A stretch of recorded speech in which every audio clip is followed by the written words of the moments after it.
3000 साल पुरानी कृषि विरासत को अब वैश्विक मंच मिल रहा है। नागौर की प्रसिद्ध नागौरी अश्वगंधा को प्रधानमंत्री नरेंद्र मोदी ने G7 शिखर सम्मेलन में वैश्विक नेताओं को भेंट किया, जिसके बाद यह औषधीय फसल अंतर्राष्ट्रीय मंच पर चर्चा का विषय बन गई है। हाल ही में GI टैग प्राप्त नागौरी अश्वगंधा अपनी बेहतरीन गुणवत्ता और उच्च विथेनोलाइट तत्व के लिए जानी जाती है और यही वजह है कि इसकी मांग देश ही नहीं विदेशों में भी अब तेजी से बढ़ रही है। नागौर के किसानों के लिए यह पल गर्व और सम्मान का है, क्योंकि किसानों का कहना है कि जिस फसल को वो पीढ़ियों से उगाते आ रहे हैं, आज वही फसल दुनिया के बड़े नेताओं तक पहुंच रही है। इस विरासत को फिर से मजबूत करने में किसानों, वैज्ञानिकों और सामाजिक संस्थानों की भूमिका अहम है। कम पानी में बेहतर उत्पादन देने वाले नागौरी अश्वगंधा राजस्थान जैसे शुष्क इलाके के किसानों के लिए आय का बड़ा जरिया भी है। कृषि अनुसंधान केंद्र के अधिकारियों का कहना है कि G7 जैसे वैश्विक मंच पर नागौरी अश्वगंधा की मौजूदगी सिर्फ नागौर ही नहीं बल्कि पूरे राजस्थान और भारत के लिए गर्व की बात है। अब उम्मीद ये जताई जा रही है कि अंतर्राष्ट्रीय पहचान मिलने के बाद नागौरी अश्वगंधा की मांग और बढ़ेगी, जिससे किसानों की आमदनी में इजाफा होगा और भारत की पारंपरिक कृषि विरासत को नई ऊंचाइयां मिलेंगी। जो है 2025 के अंदर इसको जियोग्राफिकल इंडिकेशन GI टैग मिलने के बाद में इसकी जो है विश्व स्तरीय पहचान हुई है। तो माननीय अभी नरेंद्र मोदी जी ने जो है फ्रांस के अंदर G7 के अंदर इसको नागौरी अश्वगंधा को रिप्रेजेंट किया है।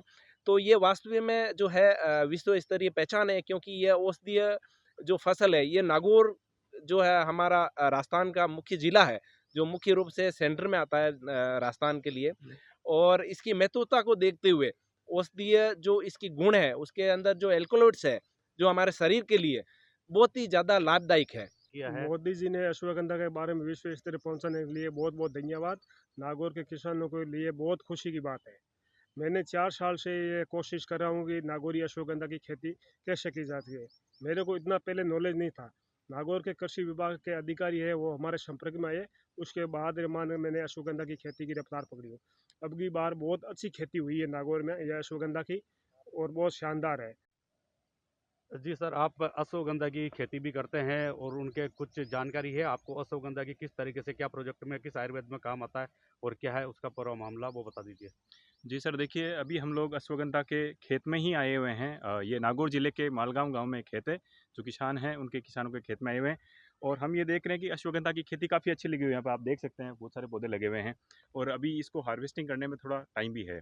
यदि नागौरी अश्वगंधा को अभी हाल ही में जो G7 का सम्मेलन हो रहा है फ्रांस में, जो जहाँ पे माननीय प्रधानमंत्री नरेंद्र मोदी जी ने हमारा जो GI प्रोडक्ट है, जिसको अंतर्राष्ट्रीय स्तर पर पहचान दिलाने के लिए वहाँ पे गिफ्ट के रूप में जो रिप्रेजेंटेटिव थे उनको दिया गया था। सरकार का जो उद्देश्य है कि किसानों की आय को दोगुना करना, उसमें कहीं ना कहीं ये एक महत्वपूर्ण रोल प्ले कर रहा है। मैं माननीय प्रधानमंत्री जी को धन्यवाद देना चाहता हूँ कि जिन्होंने अभी G7 का जो प्रोग्राम हो रहा है फ्रांस में, उसमें हमारे नागौरी अश्वगंधा को अंतर्राष्ट्रीय स्तर पर पहचान दिलाने के लिए वहाँ पे मंच पे इस प्रोडक्ट को प्रमोट करने का काम किया है। और अभी जो इसको GI मिला है उसके पीछे कारण भी यही है कि कहीं ना कहीं इसके जो औषधीय गुण हैं